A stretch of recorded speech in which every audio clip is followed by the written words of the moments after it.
Okay, so we are Group A for Awesome, and our discussion topic is the one-to-one initiative. So, what one-to-one um, tools do you guys use? I guess I'll introduce myself. I'm Kara, and I'm currently in a one-to-one school with Chromebooks right now. Okay, and I'm Brandy, and I currently am in a school with one-to-one iPads. And I am Steve, and I also am in a program with one-to-one iPads. It's sixth grade. So, what are, I guess, some positives you've seen with the one-to-one? I guess, just opening up my students to the world. My classroom is no longer confined by four walls, but they're able to create a video and post it online about a mathematical concept they're learning. They're able to access, tools outside of our classroom online. So basically, breaking down the walls of the traditional classroom. Okay. How about you guys? Yeah, I agree with that. They can find so much more and work quickly when they have the internet and the iPad with them. They're in class. We're not having to schedule time to go to a lab, or we're just confined to, like you said, our own four walls. We can see what else is going on in the world. And I kind of piggyback on that too. Just one of the parts is the convenience of them having it, so you're not going to the lab. I mean, that's kind of a subtle thing about it, but and I think kind of allowing some of them it allows their creativity to come through. I had one student that we were working with Google Sites, and I thought that she was looking at somebody else's, that some professional that had made it, and she did it. And she went home and did it on her own time because she was able to access it. And it was just amazing to see that type of creativity put into it, going above and beyond what the assignment was. So, and it kind of adds some excitement in the classroom as well. I mean, they really get excited for it, especially at the sixth grade level. I have seventh grade, and I agree with you on the creativity part, because I mean, it's always been kind of hard to do creative things in math, I guess, but now that they have their iPads, one of the things I like to have them do as a summative kind of assessment is to have them go back and teach what they learned by creating videos and things like that. And some of the videos they create are really, really amazing to see what they can do. Yeah, that's what, for me, it's kind of a mix. There are some of them that they just go crazy with it and are very, very creative. And then some of them I've been a little surprised that they struggle with the freedom of it. They'll ask me, well, how do I do this? Well, could you Google it? I mean, I think they're so used to being spoon-fed in that type of system that it's hard to break them from that now. And that was kind of an unexpected thing I didn't realize would happen. I just thought, talking about the whole student-centered idea of learning, that they would just jump right into it, and some of them kind of fight against it because it's always been, here you go, here you go. So that's been kind of an interesting revelation that I've noticed with my kiddos. Yeah, I've kind of seen that too, where sometimes they'll be like, can't you just tell me? I don't want to look at it. Can't you just print it for me? I don't want to have to do it this way. So. I know I've even had a student say, well, you're the teacher, you're supposed to tell me. Yeah. But it's that shift in the role of the teacher is now the facilitator, and we're helping them and guiding them in the learning process rather than just telling them everything they need to know. Right. Yeah, and then I've also noticed with it too. We're really going after the new the new science standards, and we don't have it's not in our textbook. Most of the stuff's not in our textbook. So I thought, what a great opportunity to have them research what we can't cover.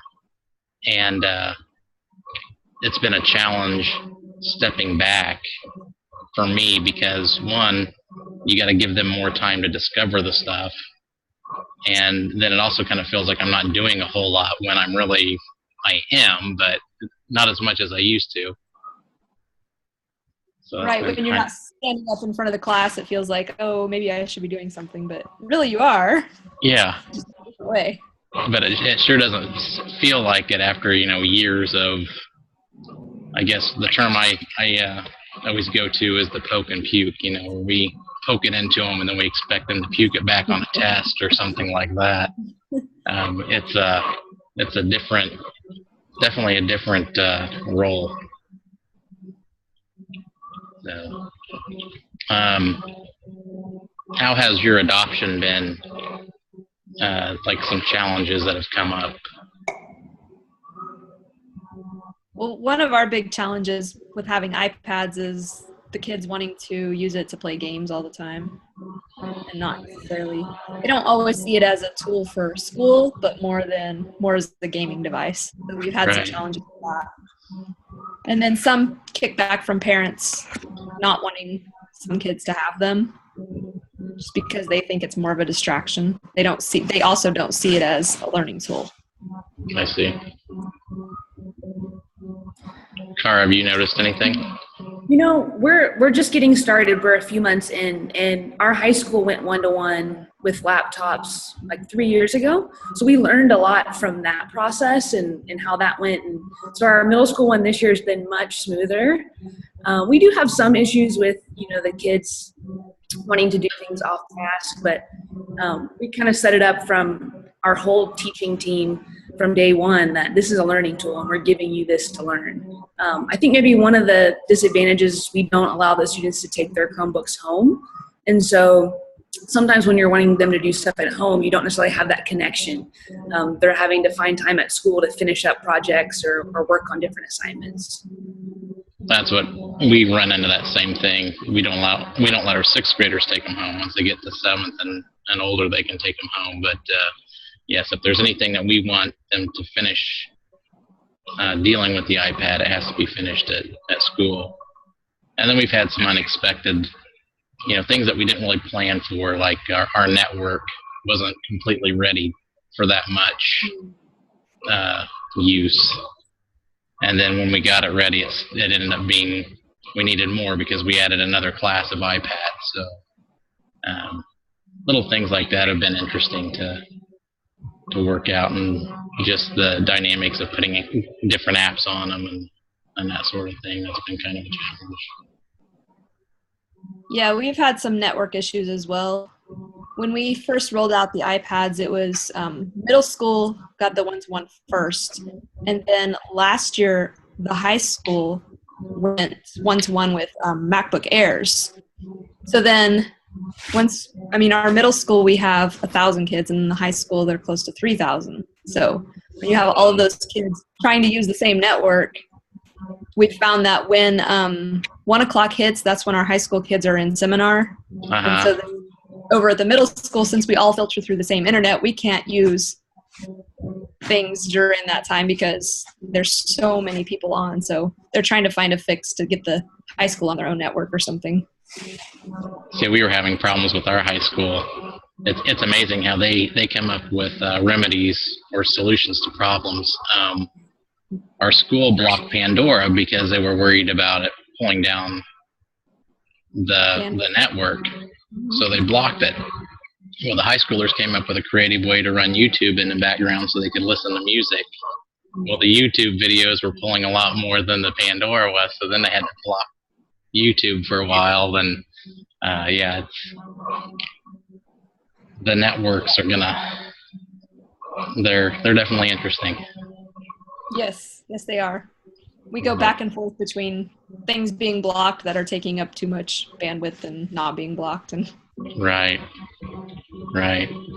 Have you, in the reading, did you notice any pros and cons that kind of stuck out to you? The articles that I read talked a lot about just making sure that when a school goes 1-to-1, that they're not just getting rid of it's not replacing the teacher. Mm-hmm. It's supposed to help, but not to completely replace the teacher. And that some people view that as, oh, well, they have an iPad, they don't really need a teacher anymore. But obviously that's not the case. Right. Right. Cara, did you notice anything or anything Yeah, I think pop out to you? the article that I read by Alan November was talking a lot about how lots of times the focus on one-to-one is more on the device rather Right. than on a shift in pedagogy and how you're teaching and you know that idea, like Brady was saying, that the teacher is important and you know how are we going to use this device not just to be a $1,000 pencil, but to actually give our kids, empower them to do something that they couldn't do with paper. And I think that's kind of been my thinking as I've gone one-to-one is what do I need to do different? What's the shift that I need to make in my classroom? Right. I read that too. That $1,000 pencil was pretty interesting, and we actually went through that same thing. There are 2 schools in our district, and because of this master's program, I kind of had a leg up when we adopted them. The other school, those teachers were really frustrated because all the time was spent on what technology to get and not how to implement it. So they had no training, no background with it. It was just, here's a classroom of iPads, figure it out. And we've done that as well, but I've had some kind of help going through these classes with implementing it. Yeah, I've seen that in my district too. Just some of the teachers didn't know what to do with them. They were just said, okay, your kids have an iPad, so make sure you use it. And they didn't really know how to use it other than just saying, oh, well, you can take notes on it, which is, you know, kind of just replacing something you already do. Like Right. you said, again, the $1,000 pencil idea, not really using it to enhance or be nice, to do it in a different way.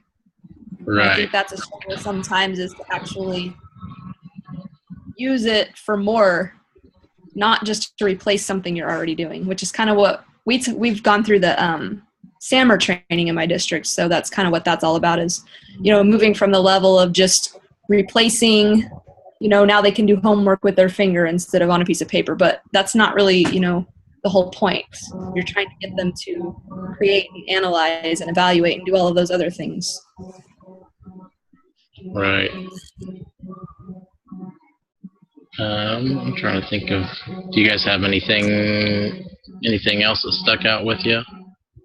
A lot of those cons, that article by November was pretty interesting. But at the end, it almost seemed like it was everybody was jumping on the negative bandwagon there. It seemed like the last half of it.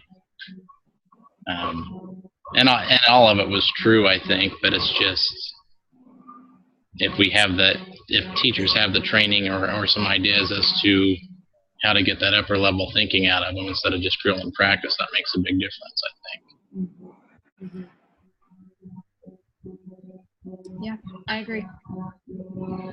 I think there's definitely pros and cons to it. You just have to learn how to, I mean, I guess more training for staff is really, I think, the biggest thing that districts should be doing, is teaching them how to use these effectively, not just handing them out. Right. Right. Anything else? Think we're good with this one? Yeah, I think so. All right. Yeah. I'm going to go ahead and hit stop.